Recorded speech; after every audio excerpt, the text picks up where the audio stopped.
আর দেওঘরের এই বৈদ্যনাথ ধামই হচ্ছে একমাত্র জায়গা যেখানে কিনা 12টা জ্যোতির্লিঙ্গের এক জ্যোতির্লিঙ্গ সঙ্গে হচ্ছে কি এইভাবে হামাগুড়ি দিয়ে আসার মতো আসতে হবে। আর এখানে কিন্তু প্রচুর বাদরের উৎপাত আছে।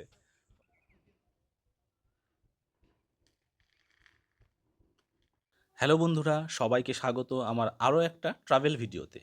আগের ভিডিওতে আপনাদের মধুপুরের ট্যুর করে দেখিয়েছি, যেখানে উষ্ট্রী নদীর ঝর্ণা, খান্ডলি পাহাড়, তাছাড়া মধুপুরের সমস্ত লোকাল সাইট সিন ছিল। যারা এখনও সেই ভিডিওটি দেখেননি, উপরে আই বাটনে লিঙ্ক দিয়ে রাখলাম, দেখে নিতে পারেন। আর আজকে আপনাদের ঘুরিয়ে দেখাবো দেওঘরের বাবা বৈদ্যনাথ ধাম, ত্রিকুট পাহাড়, তপবন আর শিমুলতলার অপূর্ব সৌন্দর্য। তাই ভিডিওটির সঙ্গে থাকবেন। আর যদি ভিডিওটা ভালো লাগে একটা লাইক শেয়ার অবশ্যই করে দেবেন। গুড মর্নিং সবাইকে। সময় হয়েছে এখন সকাল 7:30। আর আমরা আমাদের যে হোটেল ছিল West view hotel and restaurant, ওখান থেকে চেক আউট করে আমরা এখন বেরিয়ে পড়ছি শিমুলতলার উদ্দেশ্যে। শিমুলতলা পৌঁছাবো আমরা হচ্ছে সাইট সিন করতে করতে। আর যেতে যেতে কী কী সাইট সিন করছি সমস্ত কিছু ইনফরমেশান আপনাদেরকে দিতে থাকবো, তাই ভিডিওটা স্কিপ না করে সম্পূর্ণ ভিডিওটা দেখতে থাকবেন। আর আমাদের গাড়ি কিন্তু চলে এসছে, আর বাকি যারা ছিল তারা কিন্তু সবাই গাড়িতে উঠছে। আমরা মধুপুর থেকে শিমুলতলা যাচ্ছিলাম, তো যাওয়ার পথে আমরা বলেছি যে সাইট সিন করতে করতে যাব। তো সেই সাইট সিনের মধ্যে আমরা প্রথম যে সাইটটা দেখছি সেটা হচ্ছে মধুপুরের লাভার পয়েন্ট। এই যে এরকম একটা ওয়েদার, এত সুন্দর একটা ল্যান্ডস্কেপ, আর এইখানে হচ্ছে গিয়ে এরকম এই যে জায়গাটা রয়েছে এটাকে বলা হচ্ছে লাভার্স পয়েন্ট। একটু ওপরে উঠে যাই, দেখি কেমন দেখা যায় এখান থেকে। উঠে এসছি লাভার্স পয়েন্টের ওপরে, এখানে অনেক কিছুই লিখে রেখেছে। আর উপর থেকে এরকম একটা ল্যান্ডস্কেপ। আজকের ওয়েদারটা মেঘলা, কিন্তু এই মেঘলা ওয়েদারও এই ওপরটা থেকে কিন্তু দেখতে অপূর্ব সুন্দর লাগছে।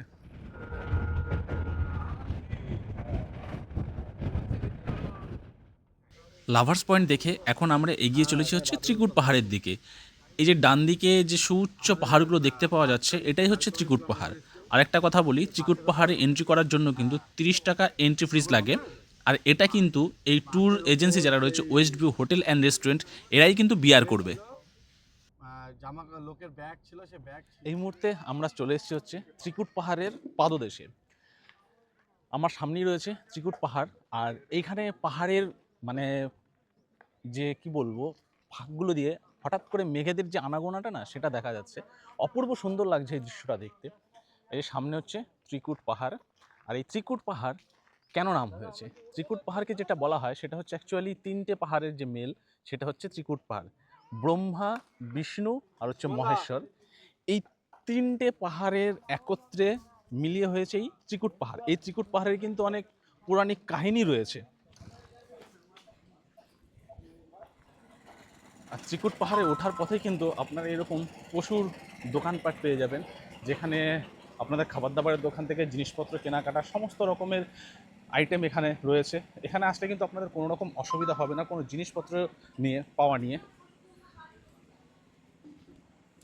মানে অনেক রকমের দোকান কিন্তু এখানে রয়েছে। এরকম সিঁড়ি বেয়েই কিন্তু আপনাদের ত্রিকুট পাহাড়ের উপরে উঠতে হবে। আর এই যে পাহাড়ে ওঠার সিঁড়িগুলো রয়েছে এর পাশেই কিন্তু দুধারে অনেক দোকান রয়েছে। এখন দোকানগুলো বন্ধ রয়েছে, সকাল এখন টাইম হচ্ছে 9:30। আর এখানে কিন্তু প্রচুর বাদরের উৎপাত আছে।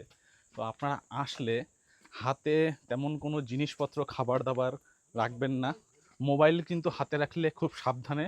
আর বিশেষ করে যদি চশমা থাকে সঙ্গে তাহলে খুবই সাবধানে, বাদরের কিন্তু প্রচণ্ড উৎপাত আছে এখানে। তো কিছুটা উঠে এসে সিঁড়ি শেষ হয়ে যাবে, তারপর কিন্তু এরকম রাস্তা দিয়েই পাহাড়ের উপরে উঠতে হবে। মানে বছর কয়েক আগে এই ত্রিকুট পাহাড়ে কিন্তু একটা রোপওয়ে ছিল, কিন্তু একটা দুর্ঘটনার কারণে সেই রোপওয়ে এখন বন্ধ। তাই ত্রিকুট পাহাড়ের উপরে যদি উঠতে হয় তাহলে কিন্তু এইভাবে পায়ে হেঁটে ট্রেকিং করেই উঠতে হবে।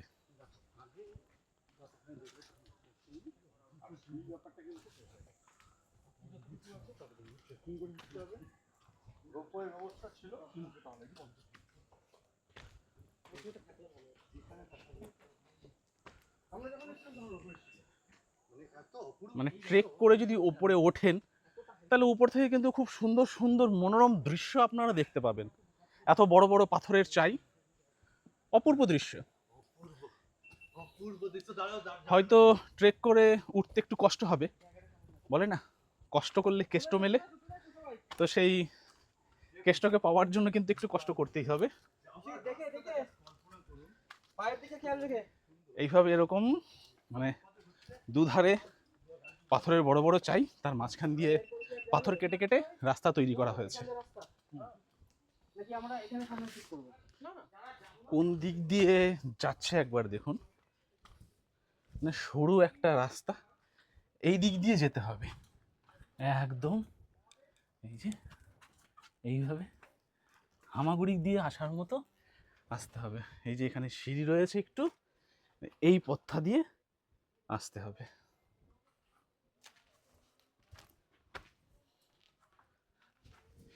এরকম পাহাড়ের ঢালে ধাপে ধাপে সিঁড়ি বেয়ে উপরে উঠতে হবে।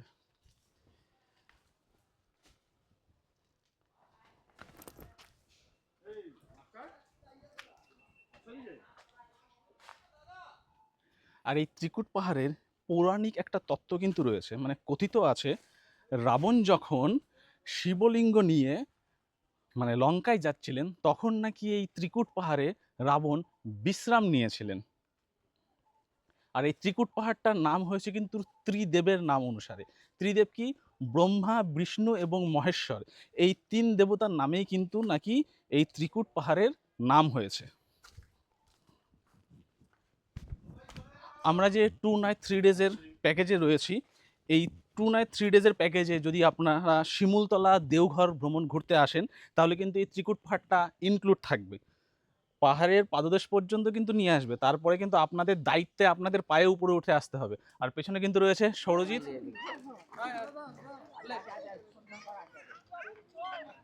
ত্রিকুট পাহাড় থেকে এখন আমরা চলে যাব হচ্ছে তপবন। আর ওই তপবনেরও কিছু পৌরাণিক তথ্য রয়েছে, সেটা আমরা ওখানে গিয়েই শুনবো। আমরা কিন্তু ঢুকে গেছি তপবনের রাস্তায়, আর তপবনের রাস্তায় ঢোকার আগে কিন্তু এখানে পার্কিংয়ের জন্য 50 টাকা করে দিতে হবে। আমরা এই পার্কিংয়ের টিকিট করে নিয়েছি 50 টাকা করে। পৌঁছে গেছি কিন্তু আমরা তপবন। এখন রয়েছি তপবনের পাহাড়ের নিচেই যে পার্কিংটা, এখানে কিন্তু গাড়ি পার্কিংয়ের ব্যবস্থা রয়েছে। আর এখানে কিন্তু দাদারা মানে বাদরের জন্য যে খাবার, সেই খাবার বিক্রি করছে 10 টাকা করে। আর এখানে কিন্তু গাইডও রয়েছে, আপনারা চাইলে কিন্তু গাইড নিয়ে উপরে উঠতে পারেন। এই সামনেই রয়েছে এই যে তপবন পাহাড়। আর এইখানে যে গাড়ি পার্কিংয়ের চার্জটা, সেটা আপনারা যখন ঢুকবেন ওই রাস্তাতেই কিন্তু নিয়ে নেবে। আর পার্কিং কিন্তু আপনারা এই প্যাকেজের মধ্যেই পেয়ে যাবেন, আলাদা করে কিন্তু পার্কিং চার্জ আপনাদেরকে দিতে হবে না। তপবন পাহাড়ে ওঠার পথেই কিন্তু দুধারে এরকম প্রচুর দোকান আপনারা পেয়ে যাবেন আপনাদের মন মতো জিনিসপত্র এখানে কেনার জন্য। আর কথিত আছে এইখানে নাকি ঋষি বাল্মীকি মুনি তপস্যা করেছিলেন। আরেকটা নাম খুব পরিচিত, যেটা হচ্ছে স্বামী বালানন্দ ব্রহ্মচারী, উনিও নাকি এখানে তপস্যা করেছিলেন। যে স্বামী বালানন্দ ব্রহ্মচারী নামে আমাদের কলকাতাতে একটি হসপিটালও রয়েছে। আর এটা রয়েছে সীতা মায়ের গুহা। এরকম কিন্তু এখানে নাকি প্রায় 50টা মতো গুহা রয়েছে।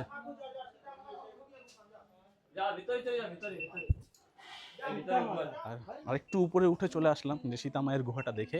এখানে একটা শিব মন্দির রয়েছে, তো এই শিব মন্দিরটাতে এদিকে ডান দিক দিয়ে ঢুকে এই বাদিক দিয়ে কিন্তু বেরোতে হবে। আর এরকম উপরে দিয়ে উঠে গেলেও কিন্তু হনুমান মন্দির পাবেন, আরও অনেক কটা মন্দির কিন্তু এই তপবন পাহাড়ে রয়েছে। আর এটাই হচ্ছে সেই শিব মন্দিরটার ভেতর। শিব মন্দিরটার ভেতরে এইরকম, আর ভেতরে এই যে ছোট্ট শিবলিঙ্গটা দেখতে পাচ্ছেন।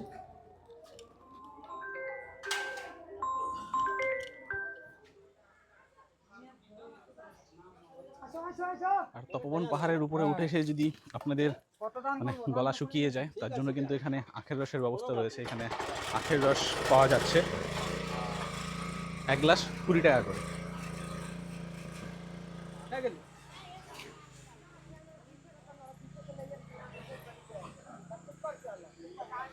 আজ থেকে প্রায় 10 বছর আগে আমি এই ত্রিকুট পাহাড়, তপবন, দেওঘর এসেছিলাম। তখন কিন্তু তপবনে এত দোকানপাট ছিল না। এখন মানে প্রচুর দোকানপাট হয়েছে আর টুরিস্টও প্রচুর আসে। এত দোকানপাট কিন্তু আগে ছিল না, এখন যত দোকানপাট দেখতে পাচ্ছি, যতটা জমজমাট হয়েছে জায়গাগুলো। আমরা এখন চলে এসেছি নলক্ষা মন্দিরে। আর নলক্ষা মন্দির কিন্তু একদম পুরো রোডের পাশে, একদিকে এটা হচ্ছে মেন রোড আর এই দিক দিয়ে হচ্ছে এন্ট্রি গেট। আর এই নলক্ষা মন্দির কিন্তু দেওঘর থেকে মাত্র 1.5 থেকে 2 কিলোমিটারের মধ্যেই পড়ছে। আর এই মন্দিরটা কিন্তু দেখতে অনেকটা ঠিক বেলুড় মঠের মতোই। অ্যাকচুয়ালি বেলুড় মঠের আদলেই এই মন্দিরটাকে তৈরি করা হয়েছে। আর এই মন্দিরটাকে নলাখা মন্দির বলা হয় এই কারণেই, কারণ এই মন্দিরটা তৈরিতে নাকি সেই সময় 9 লাখ টাকা খরচ হয়েছিল। আর এই পুরো টাকাটাই কিন্তু দান করেছিলেন হচ্ছে রানী চারুশীলা দেবী।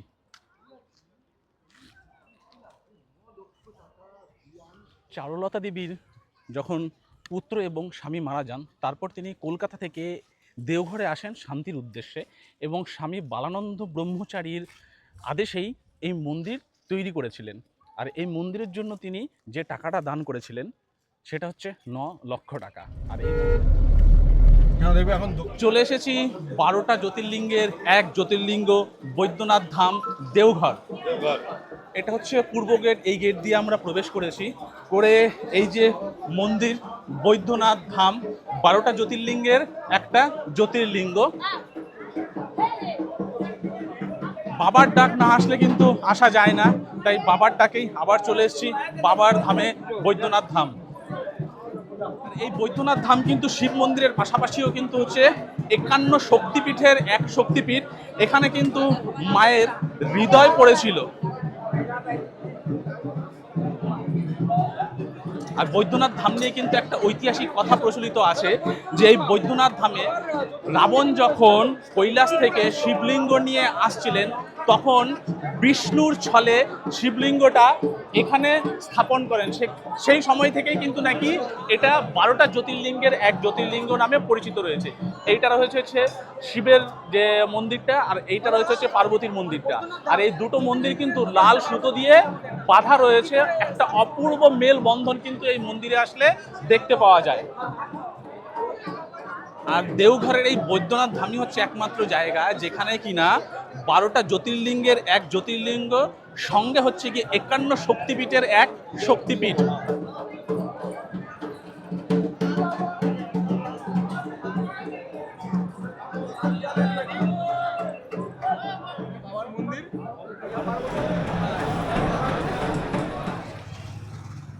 বাবার মন্দির দর্শন করে আমরা এখন যাচ্ছি হচ্ছে আমাদের হোটেলে শিমুলতলাতে। আর আজকে এই বাবার মন্দির দর্শন করেই কিন্তু আমরা দেওঘরের যে পুরো ঘোরাটা কমপ্লিট করলাম।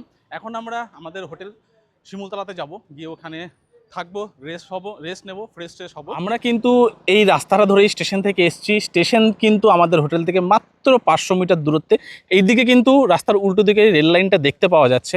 আর আমাদের হোটেল কিন্তু হয়েছে একদম রাস্তার পাশেই, West view hotel and restaurant. একদম পুরো একটা বনেদি বাঙালি বাড়ি। এইখানেই কিন্তু আমরা আজকে থাকবো। আমরা কিন্তু 2 রাত 3 দিন এখানে থাকবো, কারণ 2 রাত 3 দিনের প্যাকেজ আমাদের এখানে রয়েছে। শিমুলতলা 2 রাত 3 দিনের প্যাকেজ আমরা এখানে করেছি। সমস্ত কিছুই আপনাদেরকে ঘুরে দেখাবো, এখানকার সাইট সিন কী আছে, কোথায় কোথায় ঘুরতে যাব, এবং এই রুম কত, আর এখানে যদি আপনারা থাকেন কী কী ফেসিলিটি পাবেন এবং প্যাকেজে কী কী আছে, সমস্ত কিছু ইনফরমেশন থাকবে এই ভিডিওটার মধ্যে।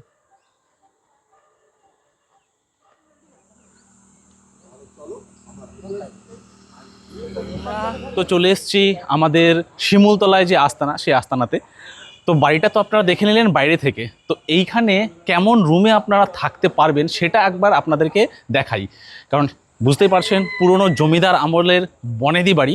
তো বাড়িটার ভেতরের রুম একটা একটুখানি দেখাই। যদি এখান দিয়ে ঢুকি তাহলে আমরা যে রুমটাতে আছি সেটা হচ্ছে একদম পুরো নিচেই 1 নাম্বার রুম।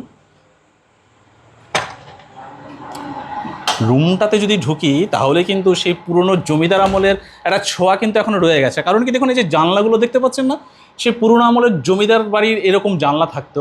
আর উপরের ছাদ দেখতে পাচ্ছেন, একদম কিন্তু 20 বর্গার ছাদ রয়েছে। বাঙালিয়ানা বনেদি ছোঁয়াটা কিন্তু এখনও রয়ে গেছে রুমে। এখানে একটা সিঙ্গেল বেড রয়েছে, আর এখানে একটা বেড রয়েছে যেখানে মোটামুটি 3 জন এই বেডে থাকতেই পারবে। আর এই বেডে হচ্ছে গিয়ে 1 জন থাকতে পারবে। আর শিমুলতলা যদি আপনারা প্যাকেজে ঘুরতে আসেন তাহলে কিন্তু এরকম বনেদি বাড়িতেই আপনারা থাকতে পারবেন। শিমুলতলার তো ঘোরার প্যাকেজ দুরকম রয়েছে, 2 রাত 3 দিনের একটা প্যাকেজ রয়েছে, 3 রাত 4 দিনের একটা প্যাকেজ রয়েছে। সমস্ত ডিটেলস আমি ভিডিওতে আগে আগে জানাতে থাকবো, সঙ্গে থাকবেন, কোথাও যাবেন না, পুরো ভিডিওটা কিন্তু অবশ্যই শেষ করবেন। আমরা আমাদের শিমুলতলা হোটেল থেকে যে সাইট সিন করতে এসেছি, এখন কিন্তু আমরা রয়েছি হচ্ছে কোডারমা জঙ্গলে। দারুণ লাগছে, মানে অসাধারণ একটা ভিউ, মানে পুরোটাই হচ্ছে জঙ্গল আর ওই পাশে পাহাড় দেখা যাচ্ছে, দারুণ সুন্দর লাগছে। আরেকটা জিনিস এখানে আছে, এই যে আশেপাশে না এই জঙ্গলটাতে বেশিরভাগই হচ্ছে মহুয়া গাছ। আর এই মহুয়া গাছে মানে মহুয়া ফুল ফুটেছে তো, মানে পুরো গন্ধে একদম পুরো নেশা ধরার মতো। এই যে সামনে একটা মহুয়া গাছ দেখাচ্ছি, এই যে দেখুন, এই যে মহুয়া গাছটা, মানে বলে না যে মহুয়া ফুলের যে নেশা ধরায়, সেই নেশা ধরার মতো, মানে এত সুন্দর একটা মিষ্টি গন্ধ আসছে, দারুণ লাগছে, একটা সুন্দর অনুভূতি এখানে পাচ্ছি। আর এখানে কিন্তু আরেকটা সতর্কীকরণের বার্তাও কিন্তু রয়েছে, যেটা শুনতে পেলাম এই জঙ্গলে নাকি ভাল্লুক দেখতে পাওয়া যায়। তো আমার মোটেও এখন ইচ্ছে নেই ভাল্লুকের দর্শন পাবার। অ্যাকচুয়ালি অতীতে বাঙালি কেন শিমুলতলাকে আর মধুপুরকে হাওয়া বদলের জন্য জায়গা হিসেবে বেছে নিয়েছিল, সেটা এই মধুপুর শিমুলতলা এসে তবে আমরা বুঝতে পারছি, মানে কেন এটাকে বেছে নিয়েছিল।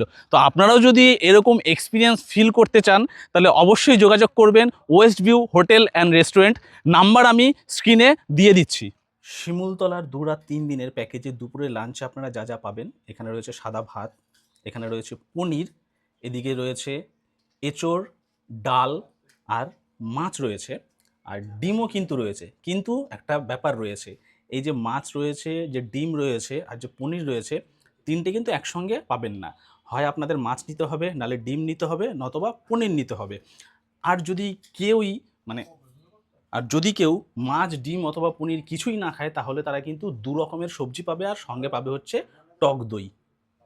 দুপুরের লাঞ্চ করে রেডি হয়ে গেছি, তো এখন আমরা বেরিয়ে যাব হচ্ছে শিমুলতলার যে লোকাল সাইট সিনের কিছু অংশ বাকি ছিল, সেই অংশটুকু কমপ্লিট করতেই।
আমরা কিন্তু শিমুলতলার একটা এমন জায়গায় এসছি, যেটা যদি আপনাদেরকে দেখাই, দেখে হয়তো আপনারা কিছু একটা বুঝতে পারবেন যে আমরা কোন জায়গায় এসছি।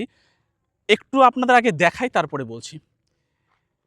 এই যে একটা রাজবাড়ি আপনাদেরকে দেখাচ্ছি, এই যে সামনে যে রাজবাড়িটা দেখতে পাচ্ছেন, এটা হচ্ছে নলডাঙ্গার রাজবাড়ি।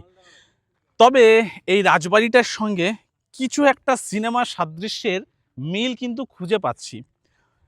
খুব সম্ভবত ওইটাই হতে পারে।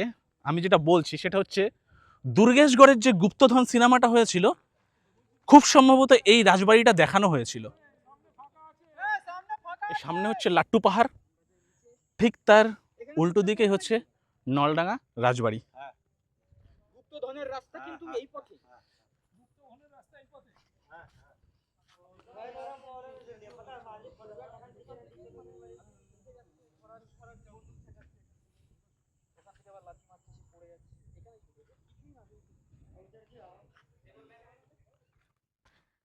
যারা ইতিহাস ভালোবাসেন, যারা স্থাপত্যকে ভালোবাসেন, তাদের কিন্তু অবশ্যই আসা উচিত এই শিমুলতলা ভ্রমণ করার জন্য।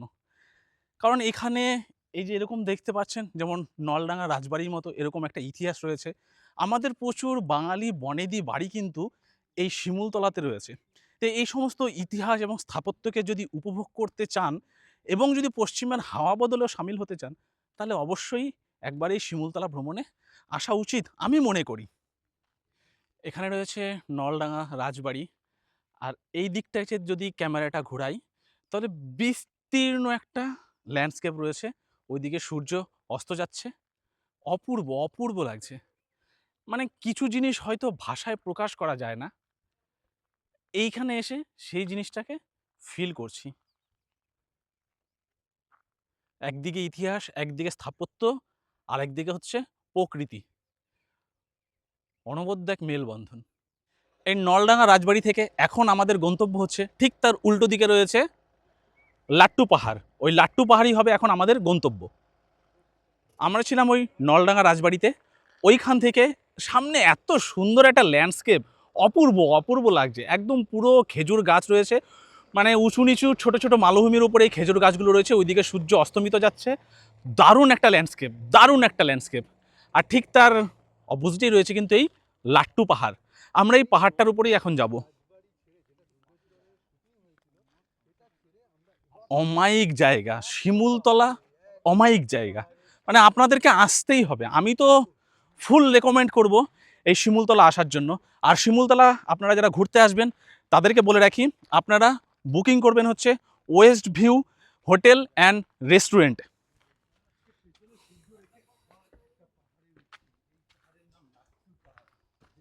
কি জোরে কথা বলছে। এই লাট্টু পাহাড়ের ওপরে কিন্তু একটা মন্দির আছে। এই যে লাট্টু পাহাড়ের উপরে এরকম একটা মন্দির রয়েছে, আর উপর থেকে জাস্ট ভিউটা এরকম দারুণ দারুণ দারুণ।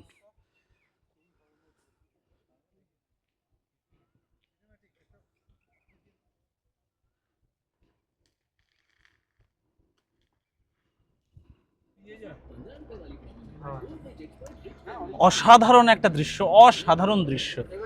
মানে এইখানে না আসলে, মানে এই শিমুলতলাতে যদি আপনারা না আসেন, তাহলে এরকম ভিউ আপনারা এনজয় করতে পারবেন না। ক্যামেরা সব কিছু জাস্টিফাই করতে পারে না। যেটা আমরা নিজের চোখে দেখতে পাচ্ছি, যে ফিলিংসটা আমরা এখানে এসে পাচ্ছি না, তার জন্য আপনাদেরও এখানে আসতে হবে। আর তার জন্য বুকিং করতে হবে West view hotel and restaurant. Number কিন্তু স্ক্রিনে এবং ডেসক্রিপশন বক্সে দেওয়া থাকলো।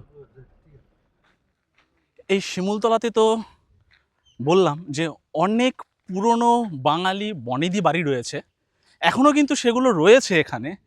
তেমনই একটা বাঙালি বাড়িতে আমি এখন এসে উপস্থিত হয়েছি, যিনি ছিলেন আমাদের ওয়েস্ট বেঙ্গলের 1999 সালের গভর্নর।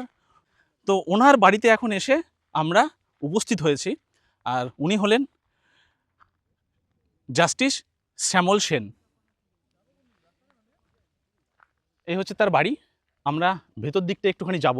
পেছনে এরকম আকাশের সাদা পেঁজা তুলোর মতো মানে মেঘ, এইরকম সুন্দর একটা গাছ, আর এদিকে সূর্যের লাল আভা, অপূর্ব লাগছে। আচ্ছা, আমি যে বাড়িটার কথা বলছিলাম, এটাই হলো ওনার বাড়ি।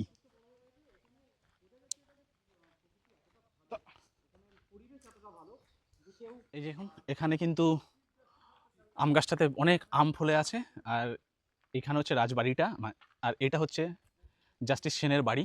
আর সামনে কিন্তু এখানে বসার জায়গাটা খুব সুন্দরভাবে ইউনিক কিন্তু করা, দারুণ। মানে পুরো পরিবেশটা খুব সুন্দর। আমরা বিকেল টাইমটাতে এই জায়গাটায় এসছি, মানে এইখানে যতটা সময় আমরা কাটিয়েছি না, অ্যাটলিস্ট এইটুকু বুঝতে পারলাম বাঙালি হাওয়া বদলের জন্য এই শিমুলতলাতে কেন আসতো। মানে এতটাই মনোরম পরিবেশ, এতটাই শান্ত স্নিগ্ধ পরিবেশ, আর সামনে যেহেতু অনেক ফুল গাছ রয়েছে না, এখনও রয়েছে, মানে পুরো ফুলের গন্ধে জায়গাটা পুরো মোহিত হয়ে আছে, এত সুন্দর লাগছে। আমার মনে হয় অবশ্যই আপনাদের একবার শিমুলতলা ঘুরে যাওয়া উচিত। জাস্টিস সেনের বাড়িও আমরা দেখে নিলাম, আর এই সঙ্গে কিন্তু আমাদের যে শিমুলতলার লোকাল সাইট সিনটা রয়েছে সেটাও কিন্তু কমপ্লিট হয়ে গেল। এখন আমরা ফিরে যাব হোটেলে ওখান থেকে, তারপর আমাদের লাগেজপত্র নিয়ে আমরা বেরিয়ে পড়বো আমাদের স্টেশনের উদ্দেশ্যে, শিমুলতলা স্টেশন। কারণ আজকে আমাদের ফেরার ট্রেন হচ্ছে রাত্রি 6টা 35-এ মোকামা এক্সপ্রেসে। তাই ভিডিওটা আমি এখানেই শেষ করে দিচ্ছি। ভিডিওটা আপনাদের কেমন লাগলো সেটা অবশ্যই একটুখানি কমেন্ট করে জানাবেন। যদি ভিডিওটা ভালো লেগে থাকে তাহলে একটা লাইক অবশ্যই করে দেবেন। আর যারা চ্যানেলে নতুন আছেন চ্যানেলটাকে সাবস্ক্রাইব করে বেল নোটিফিকেশনটাকে অন করে দেবেন। তাহলে সবাই ভালো থাকবেন এবং সুস্থ থাকবেন। দেখা হচ্ছে পরবর্তী কোনো ভিডিওতে, পরবর্তী কোনো জায়গায়।